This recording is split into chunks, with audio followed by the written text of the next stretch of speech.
Glorificado e exaltado seja o nome do Pai, do Filho e do Espírito Santo de Deus, que nos garante a vitória pelo nosso Senhor e Salvador Jesus Cristo.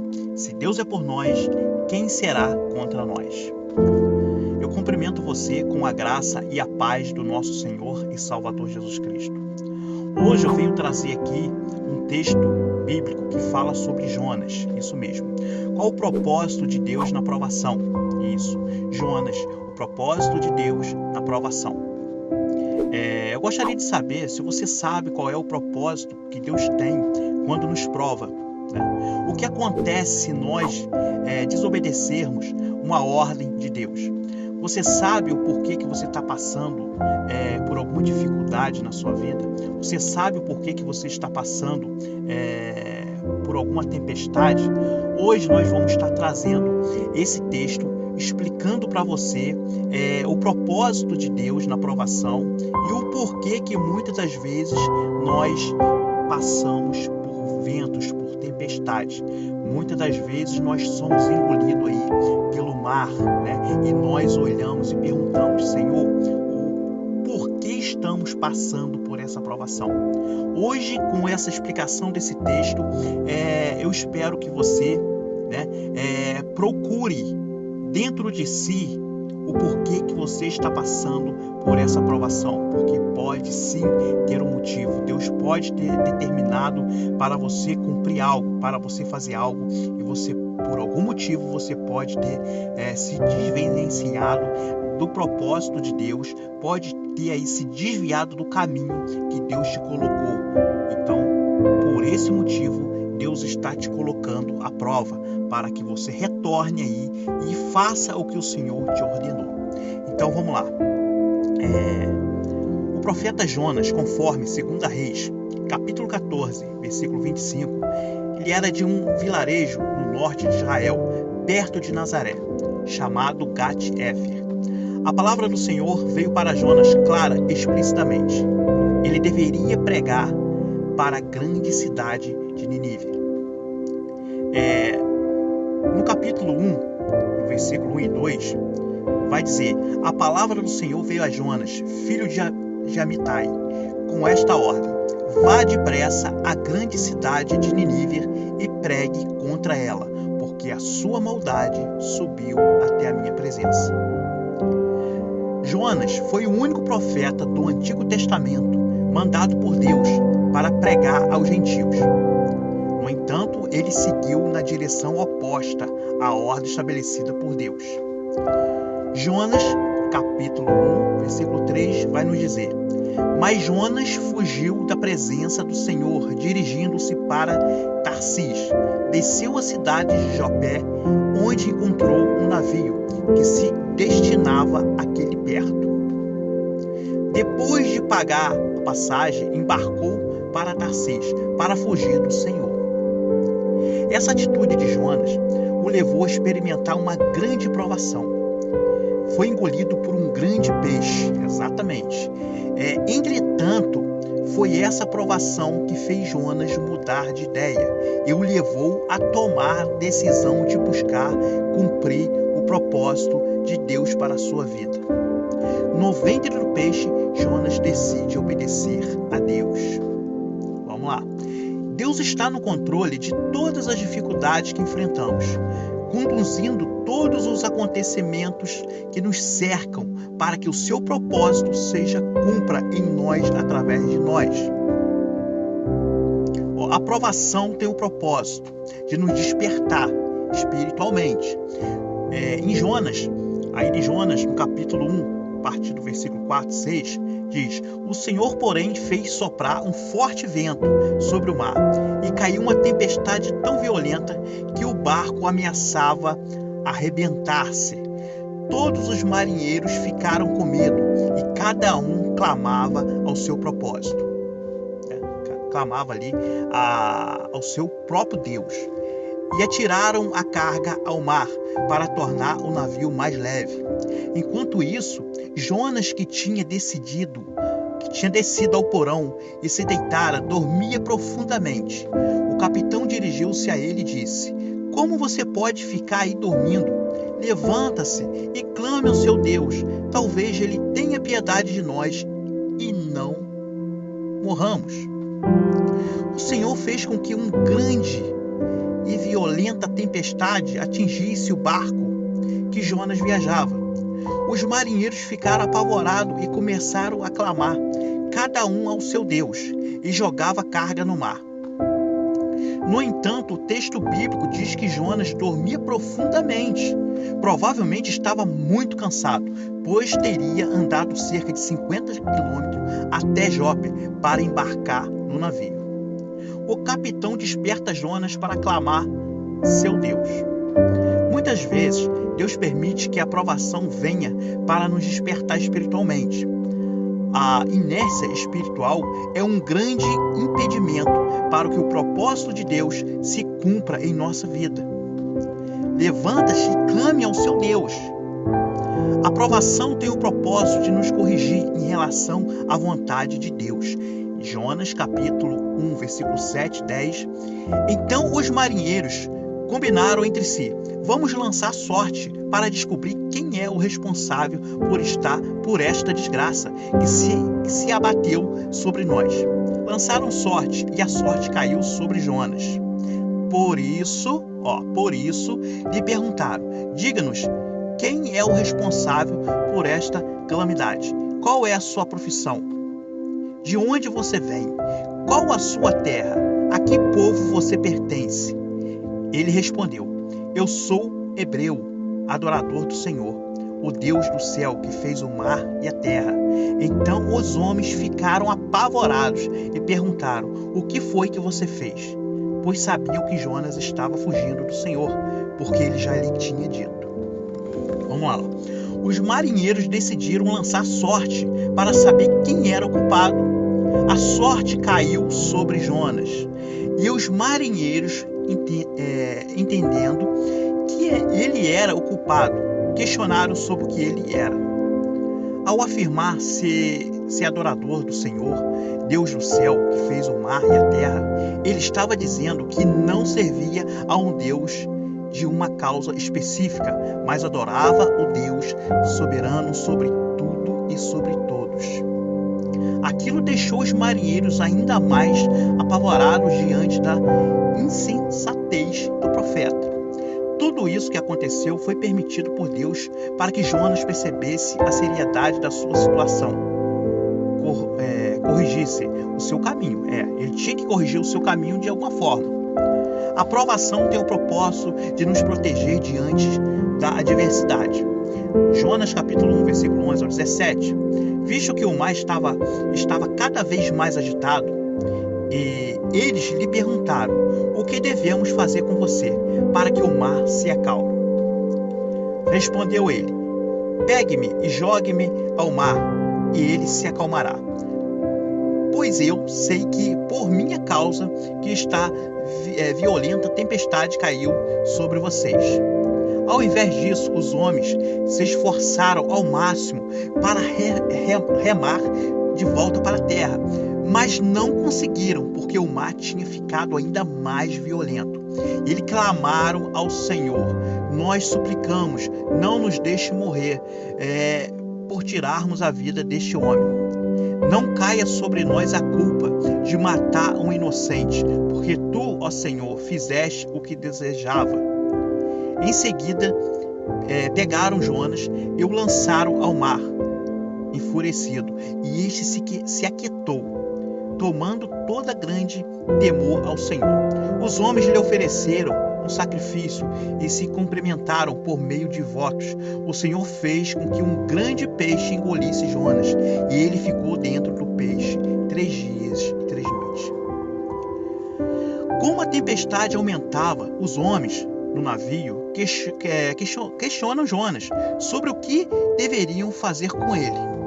Jonas se oferece a sacrifício para salvar a vida daqueles homens, reconhecendo o seu erro. Entretanto, os marinheiros se esforçaram para chegar em terra firme e não ter que jogar Jonas no mar.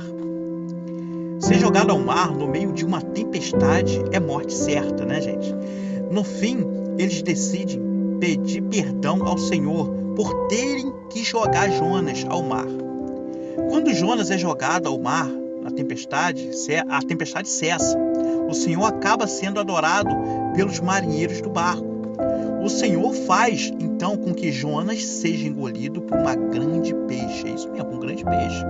Jonas não morreu no mar, porque o peixe o engoliu deu uma carona. É isso aí. O engoliu, ele deu uma carona. O peixe não mastigou Jonas, né? O peixe apenas engoliu ele. E o peixe deu apenas uma carona para ele, né? Para ele poder chegar aí ao seu destino. No ventre do peixe, Jonas estava protegido de ficar deriva do mar ou de morrer afogado. A provação, muitas das vezes, pode ser uma medida protetiva de Deus para nós.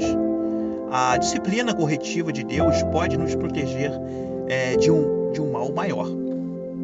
É isso mesmo. Muitas das vezes nós estamos passando aí por uma grande tempestade, por uma grande dificuldade em nossas vidas, né?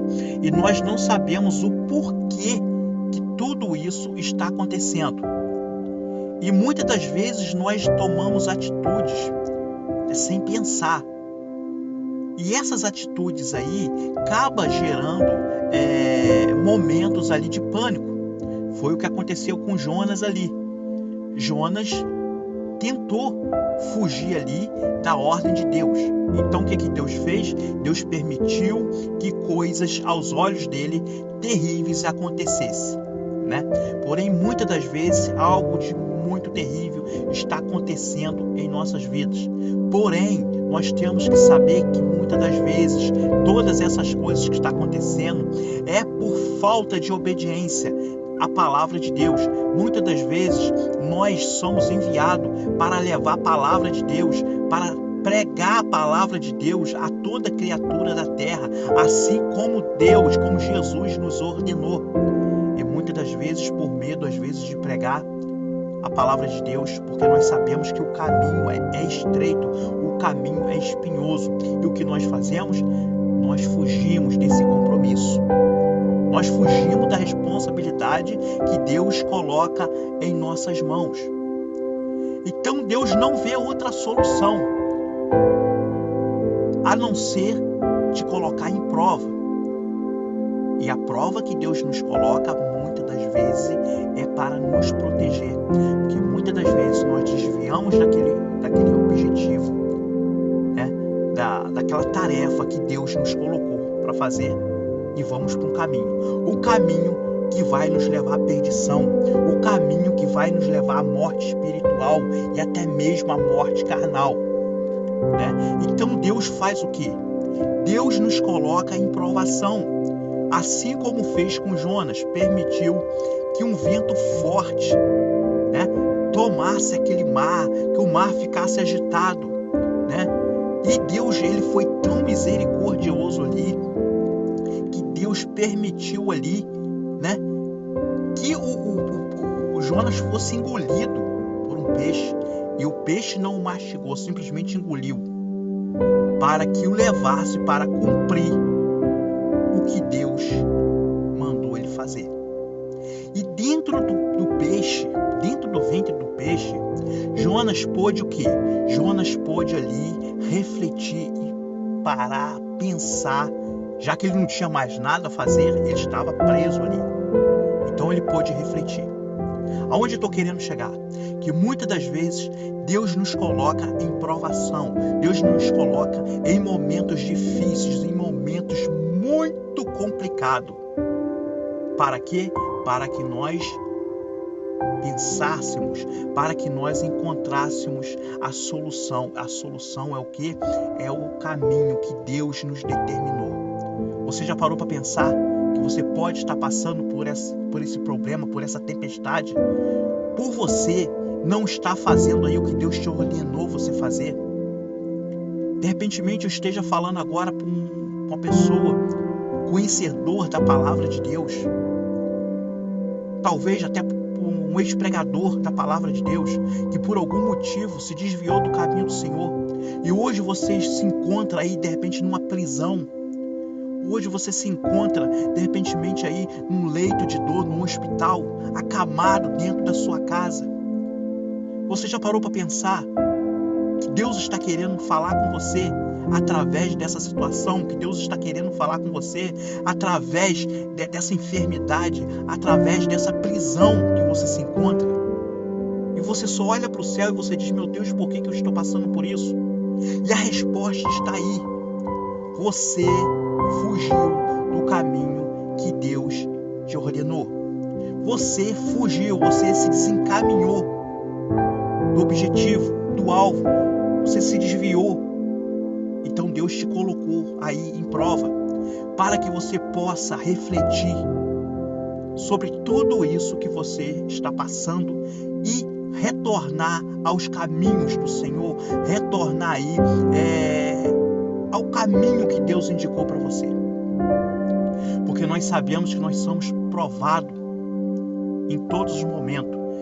Se nós formos lá para o livro de Jó, a partir do capítulo 1, versículo 1 em diante, você começar a ler ali, você vai observar que nós somos acusados pelo inimigo a todo tempo, nós somos postos à prova.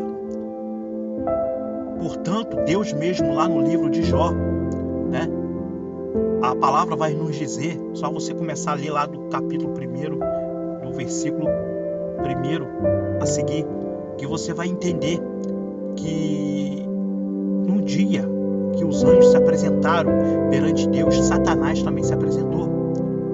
Então Deus tinha um homem na terra, que era um homem severo, era um homem que ele era ali, um homem fiel, justo com Deus. Porém, Deus pergunta a Satanás: de onde vem Satanás? Satanás diz: vim de rodear a terra. Então Deus pergunta a ele: observaste meu servo Jó? Não há homem temente na terra como ele. Então Satanás ele começa ali, né, a acusar Jó, apontar também: Senhor, o Senhor abençoa ele tudo. Ou seja, Jó era um homem muito bem sucedido, né? Tinha várias cabeças de gado, vários empregados, uma família abençoada, os filhos tudo abençoado. Então Satanás ele quer apontar. E muitas das vezes Deus tem que nos colocar à prova para mostrar para Satanás que nós somos sim fiel a ele. E muitas das vezes, por qualquer motivozinho, um motivozinho banal, uma provazinha de nada que acontece, nós caímos. Aí vai acontecer que nem aconteceu com Jó. Deus não vai ceifar a sua vida, porque Deus não sente prazer na sua morte, na minha morte, né? Deus não sente prazer. Deus quer que você retorne para os caminhos dele. Deus quer que você faça o que ele ordenará para você fazer, o que ele ordenou para você fazer. De repente eu esteja falando com você que nunca ouviu a palavra de Deus e está ouvindo agora. E eu só digo uma coisa: não tem outro caminho a não ser se é o inferno. Você pode ir para um caminho mais largo, um caminho que aparentemente você está ali tendo ali sucesso, que aparentemente você está tendo ali, né, vitórias. Porém, vai chegar um momento em que você vai ter que vir para os caminhos do Senhor, porque você é um escolhido de Deus.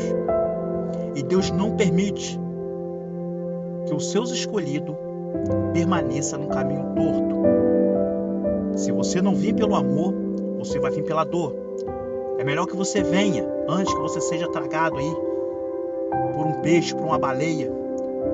Antes que você seja tragado aí por um leito de dor, para um leito de sofrimento, uma prisão, onde você vai cair na real. Então hoje, essa palavra que tem para a nossa meditação. Jó, vamos lembrar de Jó, que Jó tinha tudo, porém, do nada ele perdeu tudo e ele não entendia o porquê.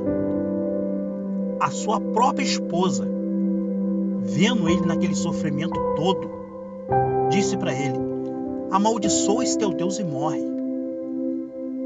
Muitas das vezes Satanás usa pessoas à nossa volta, né, para tentar nos desviar da presença do Senhor, para tentar nos fazer blasfemar de Deus. Seus amigos o acusaram, né, dizendo que com certeza ele deveria ter pecado, que ele não era tão justo assim como ele dizia ser, e com certeza ele pecou, ele fez algo que Deus estava ali, castigando ele. Mas na realidade, a palavra vai nos dizer que Jó estava sendo provado. Aí você vai me perguntar, os empregados de Jó morreram, sobraram alguns para poder trazer a notícia. Os filhos de Jó morreram. Por que sobrou a esposa de Jó? Porque ela fazia parte dessa história, porque Deus, ele estava provando ali a Jó, para ver se realmente Jó era temente a ele, mesmo com pessoas tão íntimas ao seu redor. E mais adiante a Bíblia vai nos dizer que Jó, ele teve tudo de volta, triplicado, quadriplicado, ou seja, ele teve muita coisa. Eu quero convidar você para você estar lendo esse livro de Jó, do capítulo 1, a partir do versículo 1, vai lendo, que você vai entender essa incrível história, que muitas das vezes está acontecendo conosco hoje. Só que muitas das vezes, por egoísmo, por ignorância, nós acabamos não entendendo o que Deus espera de nós, qual o propósito de Deus em nossa vida. Cada um de nós temos um propósito. Você que está me ouvindo, você tem um propósito. Então, é hora de você parar de reclamar, de blasfemar contra Deus, dobrar o seu joelho e dizer: eis-me aqui, Senhor, o que o Senhor quer de mim? Que Deus vai falar com você. Deus vai usar um profeta para falar com você, se ele não falar diretamente com você. Mas ele vai falar com você, ele vai colocar no seu coração o que ele quer de você. E essa tempestade vai passar. Se você crê nessas palavras, eu peço a você que ainda não é conhecedor da palavra de Deus, você que se encontra desviado da presença do Senhor Deus, saiba que não existe outro caminho. O caminho que o Satanás te aponta é caminho que vai te levar à perdição. Eu quero convidar você para que você procure uma igreja evangélica o mais próximo da sua casa. Entregue a sua vida na mão do Senhor, levante as suas mãos. Aceita o Senhor Jesus Cristo como seu único e suficiente Salvador. Porque Jesus mesmo disse: ninguém vem ao Pai a não ser por mim. Então você precisa aceitar primeiramente o Filho, para depois você chegar ao Pai. Tem muitos que dizem o seguinte: mas eu falo com Deus da minha forma. Não é assim. Você precisa aceitar Jesus na sua vida. Porque Jesus, ele não entra na sua vida sem a sua permissão. O inimigo das nossas almas, que é Satanás, ele não bate aí, na porta do seu coração querendo entrar. Ele não vai bater na sua porta querendo entrar. Ele vai arrombar, ele vai entrar à força e vai causar destruição. Porque o Satanás, ele tem inveja da criação de Deus, Então ele tenta distorcer o máximo que ele pode o que Deus criou. Tá bom? Então, se você crê nessas palavras, procure a igreja evangélica o mais próximo da sua casa, entregue a sua vida ao Senhor Jesus. Não importa a situação que você está, não importa o que você já fez, porque o inimigo ele está aí colocando na sua cabeça: você não pode, porque você já fez isso, isso e isso, você já prejudicou fulano, ciclano, para você tá acabado, para você só resta a morte. É mentira do diabo. O diabo é mentiroso, o diabo é o pai da mentira. O diabo não vem senão a roubar, matar e destruir, mas Jesus, ele veio para te dar vida e te dar vida com abundância. Então, se você recebe essa palavra aí, levante as suas mãos, já aceita Jesus como seu único e suficiente Salvador, que eu tenho certeza que vai mudar o quadro da sua vida. Faça como Jonas fez, dentro do ventre daquela baleia. Conserte-se com Deus agora, com esse problema que você está passando na sua vida, nessa prisão que você se encontra. Conserte-se com Deus agora, nesse leito de dor, nessa UTI de hospital que você se encontra aí. Conserte com Deus aí, que Deus vai fazer a obra na sua vida, tá ok? Eu peço a você, se você gostou dessa mensagem, que você compartilhe com o máximo de pessoas que vocês puderem, porque tem muita gente carente de ouvir essas palavras. Muita gente estão aí sendo enganada pelo diabo, sendo enganadas pelo Satanás, pelo inimigo de nossas almas. Tá bom? Compartilhe esse vídeo, se inscreva no nosso canal, ative todas as notificações, seja um canal de bênção, compartilhe essa mensagem com o máximo de pessoas que vocês puderem, tá ok? Que a graça e a paz do nosso Senhor e Salvador Jesus Cristo seja com todos nós, hoje e para todos sempre. Amém.